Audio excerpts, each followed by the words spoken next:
Hey y'all, well I am going to do a quick video. I hope everybody's doing good. And I had talked about this a number of times before. I just got my hair done, as you can see, and from the title you can see that even though I have had color in between, so the gray's covered up really well, I'm still thinning. And so there's a little trick that I use, and it's the best that I know of. I'm always open to hearing your suggestions. I do take biotin. I was taking 10,000, I think it's something units, and my dermatologist said, no, that's too much. I mean, my endocrinologist, she said, and she was looking at my thyroid, and she goes, 5,000 is enough. And I said, okay. So I'm doing 5,000 biotin, and it's supposed to help with your nails, your skin, and your hair. So could I honestly say it is? I don't know. I don't know, y'all. But I'm going to do a makeup video later, but for right now, I just wanted to show you. You can see there's still a good spot of, I had a dark base, kind of like an ash blonde, dark base done, and then I had some highlights put in, which I really feel like I needed. I needed the blonde back, so I don't feel like it looks so dark. But I still want a dark part. So one of the things I always keep handy is a comb. This is just a Conair cone from the drugstore or grocery store. I don't remember. Probably Kroger's. Y'all, I feel like there is something irritating my eye today. Like a hair or a boogie. I don't know if I got it or not. Hopefully. I know, it's like, who does that right in front of the camera? I do. Just being real. Okay, so what's the other thing that is kind of the go-to thing for getting rid of this not such a prominent space there, especially as the hair starts growing out again, is a root touch-up product. Now there's spray products, which I don't feel like you have much control with, and they do got some funky colors that don't look very natural. The one that I've come across that I trust the most is MADISON-REED. I am not sponsored. I sound like it. I trust the most. But go to MADISON-REED, REED.com if you want to get this. And this is the light brown root touch-up. Now, what this looks like, when I first saw this, when I got it, I was like, that just looks like brown eyeshadow. I could just use brown eyeshadow. And so I tried brown eyeshadow. No, it didn't work. This has something in it that causes it to stick. It's a powder, but it must be slightly tacky, because it stays. It stays until you wash your hair again. And you don't like coat your head in it. It just kind of takes away the kind of blatant space there away, and it does help. So it's just a little, looks like a blush brush, only it's much more dense. And don't waste it, so don't like rush it around in there. When you do your brush around in there like that, it's not wise, because you're kicking up product everywhere, and it's expensive product. So I'm going to use this mirror, and I start at the back, and I place it on one side of the part like that, and just go back. Now, do you see the difference there? It's slight, and then I kind of blend it in, and then I come forward just like eyeliner and go back. Come forward of that and go back. For some reason, I look thinner through here. I maybe it is coloring, or maybe it is I'm thinner through there. So I do it instead of this way where I'm just painting like that. I turn it that way and kind of snuggle in there with it like that. And same thing there. And all it's doing is it's putting a darker brown color right where your base is. See right here in the front where it's really thinned out too? I do the same thing in there. And then again, just right up that little path. And it just darkened it. Now, one thing you can do is flip to the other side and do the same thing on this side. Go back. First, always go back to this kind of crown area. Blend back into there, and then come in front of it and go back to it. Do you see how it's kind of filling in? All you're doing is putting this dark color right at the base. See where the gray is covered? It's almost a silver shiny through the blonde. You're just kind of darkening that up a little bit until you're ready to go full gray. And I may do that one day, especially when I'm not working. I do feel like, I don't care what anybody says, I feel like even when people don't mean to, when you have gray hair, they treat you differently as far as work, like you don't have as much to offer. It's wrong, but it happens. Okay, so you can see what that did was just kind of darken it up a little at the base so it doesn't look so pronounced. And so now what I might do is kind of look in this little front area right here. Let me get my mirror a little closer. Oh, I wonder what that was that just fell off. All right, so this is good to be looking down because you're being able to see through here. Areas where I may be a little balding looking. And that's where you put it. Just areas like that, just a little dusting. See how that looks a little naked? There, or just anywhere you want to pull aside and just kind of, yeah, all through there. And it's not enough of a color to where if you miss a spot, it's be like, oh, she missed a spot. I don't know. But it just kind of fills that area in a little bit.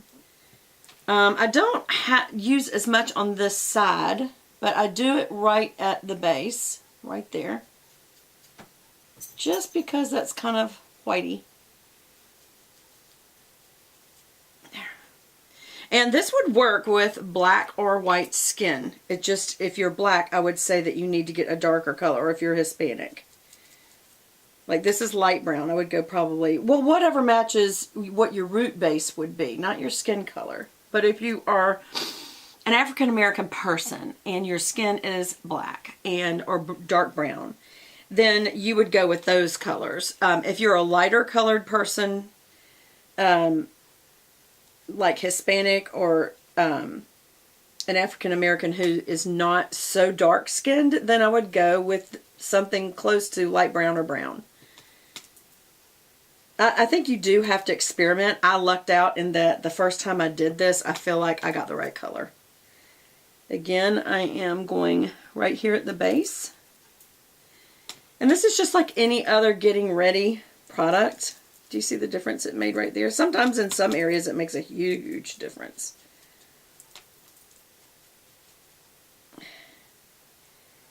Like there. See all that? Again, just kind of getting rid of some of the obviousness of it. I mean, you're not going to, you can't paint your head a color. Really, when you get your hair done, it kind of does that for you. There. It actually does do that. It kind of stains your head for a few days, but it's just a few days. So it's still, hold on, I don't want to get that one blonde piece in there. Now, does it color the hairs? It's coloring the base. So yeah, I do try not to hit like that's a blonde note right there. I'm not going to hit that direct. And then just right at the baseline, I'm just pulling up. Just kind of, I notice I'm having a lot of dandruff today, and that's not a norm for me. So, and it may be just because I got my hair done. It's a lot of, you know, chemicals that dry your skin out. Okay, so there it's not quite so noticeable, so I'm not going to do it there. It's mainly right here for me. I mean, all through my hair, it's thinning, but it's most noticeable, I think, in the front and in the part. And that's it. I mean, is it perfect? No. Is it better? Yes, it's better. It's definitely better. And that's why I use it. And I just thought I would share that with y'all. Be very, you know, real about the fact that I use the product to try to make my hair not look so balding. It's tough to deal with things like that as you age, you know, to see certain aspects of your beauty go. And certainly your hair is one of them for some people. Other people, it's not an issue. So it just depends. You may have something else like severe wrinkles or bags or drapey, crepey skin or whatever. Just aging reminds you, and you can let it really get you upset, or you can just say, you know what? What aging reminds me is that this is a temporary time. This is a temporary time on this earth. And is that sad? Yes and no. In the sense that not seeing each other here, it is sad. But at the same time, that's why it's so important to lead people to Christ, especially your loved ones. And it's really up to God. But, you know, live that life out yourself. And then when they ask, certainly if they're your children, raise them in it. But and let's just say you didn't, and now you're feeling guilty and like, well, Beth, I didn't do that. Look, God does make us the keeper of our children, but they're His kids. And so if He wants to get them in, you point them to Him, and if they are willing, He will get them in. And when I say that, that sounds like so backward, but I'm simplifying, way oversimplifying probably. What I mean is God gives us a free will, and yes, you can point your kids towards God, but they have to choose Him. And there is only one God. And some of you may be like, that's so narrow-minded, but I'm just telling you the truth. And you can say, the truth is you know it. Yes, and I do know it. And people could say, well, it's all faith-based. It's not knowing. It's like, you know what? Here's the one thing I know. I know that He's really God. I know that He's true. I know that He's real. And I know it. I can't make you know it, but He can. If you will turn to Him and ask Him to, He promises. If you knock on that door, He'll open it. If you seek Him, you will find Him. And if we ask Him, He answers us when we ask with all of our heart. That's what His promise is. And I'm counting on His promise. I've also seen plenty of non-coincidental, definite signs to me in my life that God is real, that He cares. He doesn't fix every little problem I have, but He will walk through anything with me. And I just think that's what's really important. How did I get off on that? I do that all the time, don't I? That's okay. You don't have to watch me if you don't want to, but I would advise you to if that bothers you, because there's a reason. There's a reason why it does. Okay, so I'm feeling the need to put on a little liner after all of that. I'm using this absolutely ruined NARS. Look at that, ruined. It went through the washing machine. This color was S-U-B-R-A, Subra. And it looks like it's a perfect liner color, so I'm going to put it on while we're chatting. Just going to run it right on the lash line. Just to give myself a little lashy look until I do my full-blown makeup look. I've got like, I don't know if that's spots or what that is. There. Alright, so that's all I'm going to do for now. I'll do a makeup look in my next video. I love you guys, and I hope this was helpful to you about doing, using Madison-Reed. This was light brown.